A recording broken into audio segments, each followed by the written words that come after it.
Welcome to the Creative Play and Podcast Network. Join us as we review our favorite RPGs, collectible card games, MMOs, video games, PC games, and bring up interesting topics and things that we'd like to share with everyone. Sit back and enjoy the show.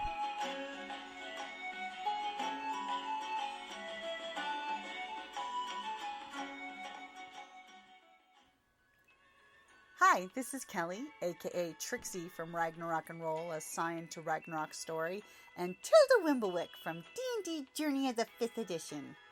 First off, I would just like to say thank you to everyone for listening to our varied adventures, as well as for rating us on iTunes and RPGpodcast.com. If you haven't rated us yet, we would greatly appreciate it if you could. And if you're looking for more ways to support our efforts, we are now on Patreon, a great site where you can help us continue making more podcasts, as well as some special surprises for our patrons. If you can, please look us up at www.patreon.com/cppn. Every little bit helps. And again, thank you for listening. Welcome back to Creative Play and Podcast Network's RPGaDAY 2016, day number 3. Character moment you are proudest of. For myself, I would have to go with the Unlikely Fellowship Tilda giving up her gold and serving the dragon to save all of her party members. You have no idea how hard that was for her to part with her gold. She worked very hard to get that gold, but nope, to save her companions who were stupid enough to attack the dragon. I love you, Karen. She was playing to her character. She was completely playing her character. Playing smart. She was just being completely, stupidly reckless. So Tilda had to save the day by giving up all her gold and swearing to serve the green dragon. Yeah, it actually was pretty darn clever between me and Xander. Yeah. We had this whole political structure thing worked out. It was awesome. That boy can play. Oh my goodness. But her sacrificing herself, her independence and her money. I mean, that was a big one for her, to save her friends. But you did an amazingly good job, and you rolled well, too. To save everyone in the group who was pretty much SOL at that point. Yeah, I think we had 3 people already. Half the group was down the other already. half was down to like 10 hit points. Yeah. There's no way you could have taken that dragon. Nope. But hey, stupidly reckless sometimes works, and then daringly cute. And plucky. Because when a green dragon has the chance to corrupt a rogue, that's just a good thing. Like, a rogue really is that far to be corrupted. The dragon didn't know, just knew it was a cute little halfling. A corrupted halfling? Oh, yeah. Yeah. Okay, so How about you? For me, character moment that I'm most proudest of. I would have to go... Is a player character or an NPC since you... I have not actually gotten to play much this year. No. Oh, actually, you know what? You know which one I'm going to go with? Huh. When we played with Ben at RingCon, the World of Do. That wasn't into... Oh, no. It doesn't have to be for day 3. No, it's Oh. just proudest of. My proudest character when I was playing the Traveling Sanshin, which is basically a bard in Japan. A traveling guitar player. We were at the tea house. Yep. / brothel that I ran. / geisha house. That Kelly's character was the geisha who's that now I in took charge. over after my mistress died. Your mistress was murdered. Yeah. And the rest of the group went off to go chase a red herring. The other 3 people of the group. Oh. My character, who's a traveling Sanshin, makes money by sitting there basically playing at the geisha house. He decided to stay back at the geisha house because he had Yakuza tendings with the rest of the group, but our backgrounds were very dangerous that we might kill each other. Yeah. So I purposely removed myself from the Yakuza group so we wouldn't go to blows with each other. Yep, and you and I had unfinished business because we were trying to get the instrument back that I possessed now. One of my character's goals was the geisha house secretly had my mother's priceless Senshin, which I was trying to get back before the murder happened, which I didn't even know if I was guilty of the murder or not because of that. Well, what was it, Iron Tiger or Gold Tiger? It was something like that. Yeah, the rival gang that was attacking the geisha house at the moment. The leader was some kind of metallic tiger because he had a metal hand that was claws. Claws, yeah. Really great idea that Ben came up with. Well, his gang comes in when it's just the two of us and a couple of the geisha girls. We were completely outnumbered, ridiculously outclassed. And they were trying to take over my business. Yep. Oh, hell no. They were there to take the geisha house.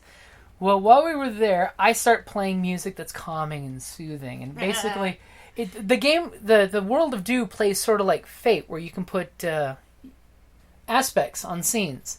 So originally, I started to put a calming aspect so these guys wouldn't trash the place and kill all of us because they outnumbered us. Yeah, well, do you remember what I did? I do. You remember you added something to the tea. Yes, I poisoned them. Yes. Well, unfortunately, the moment we're getting to that I'm actually most proud of is even though my character and the geisha's character did not like each other, we had a nice, good, friendly rivalry. And thankfully, we're good enough role players that we love and respect each other and can role play two people who freaking despise each other across the table, and then make moony eyes later. Yeah. Well, what happened was all of a sudden shit was going bad. They were going to do violent stuff. So immediately, I described that my Sanshin gets up from where he was sitting playing, this smooth, soothing thing, and he starts playing fighting music. And immediately, basically, I'm building up a dice pool for when I do my one trick. I've got one combat move that when I draw my weapon, I have bonus dice to my first attack, and that's it. I suck after I draw that weapon out. So I start playing the fighting music and building up a dice pool. I get all up in their faces while I'm singing this song. Well, because he was going after me. Yeah. He figured out that I had poisoned them. Yeah. And he was about ready to beat me down, you know. The geisha... Although I had sent for help from our other compatriots. We were too far away but they wouldn't be there in time. Yeah. And he'd already bitch slapped me. Yeah, we were explained by the GM that the rescue would not be coming in time. And the tiger was getting ready to seriously rough her up.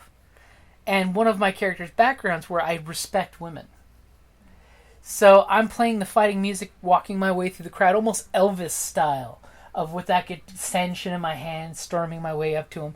And immediately I interrupt before he gets ready to hit her again because she can't take much damage. No. I drop my Sanshin like drumsticks, pull my sword out, and stuck him in the throat with my sword. Now, I'm most proud of, because in World of Do, a cool game mechanic that Ben came up with is when I shot, he got to shoot. So we actually secretly bid on how many dice we roll. Yeah, bet. Yeah, we bid on how many dice get used for the roll and how many dice after the roll can be used to add additional things and elements to the story. Uh-huh. Well, I hit him. I got him. I took him down almost to complete death. But he wasn't dead.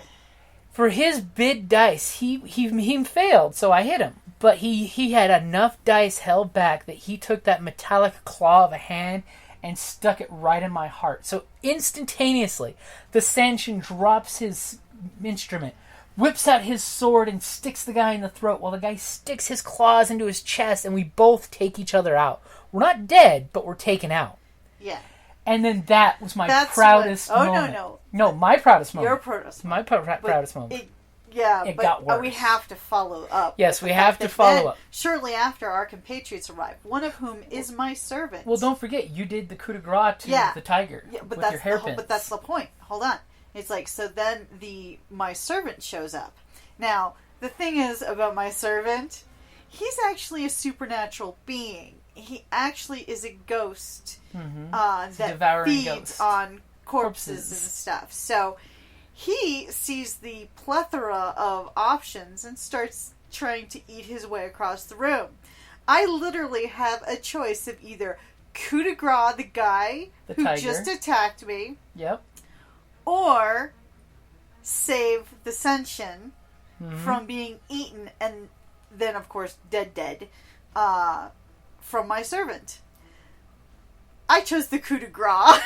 I let my husband die. You took your needles, put them right into his eyes, and your servant, and the player of the servant was so cool because he looked at me with this sad face, like, "Are you okay if I kill you?" I'm like, "Dude, it's a one-shot game. It was for RingCon. It was so much fun. It was a great game." And literally, that's how my Sanshin went down. Was he was taken out by the tiger, who he took out in turn, and unfortunately was eaten by a devouring spirit. Yeah, that was fun. But the mere fact that my guy sacrificed himself to save his rival was my proudest moment as a character. Yeah, not so proud for me.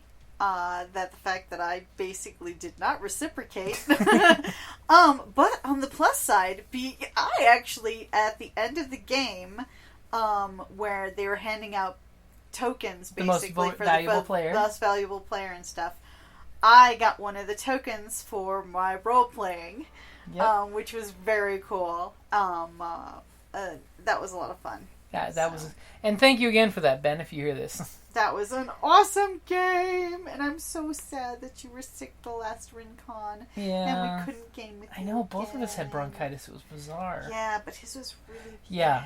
He was really sick, so... So that's the character moment that we are most proudest of.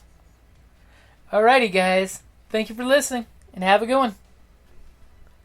And if you get a chance, check out RingCon for 2016. It's going to be a blast. Yeah, steampunk theme. Steampunk! Woohoo!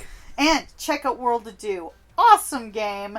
Japanese noir. Yep. If you know the Fate system, you pretty much know exactly how to play World of Do. And also, The Sound of Water. It's a sequel that lets you play ninjas and supernatural characters. Well, more supernatural characters. But yeah, ninjas. Ninja. Totally ninja.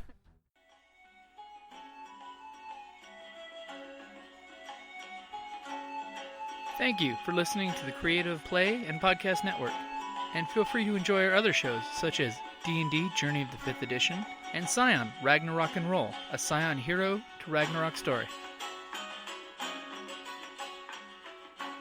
Thank you for listening.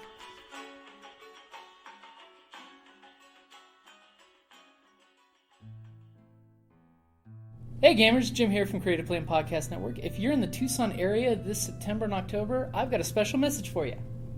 Hey, this is Karen from RinCon. We are having our convention from September 30th through October 2nd here in Tucson, Arizona. Come out and play every kind of game under the sun with us. We've got role-playing, board games, minifigs, CCGs, we've got Artemis, we have panels with special guests, and this year the theme is steampunk. So get out your, dust off your dirigibles, get out your chapeaus and put them on, come on down.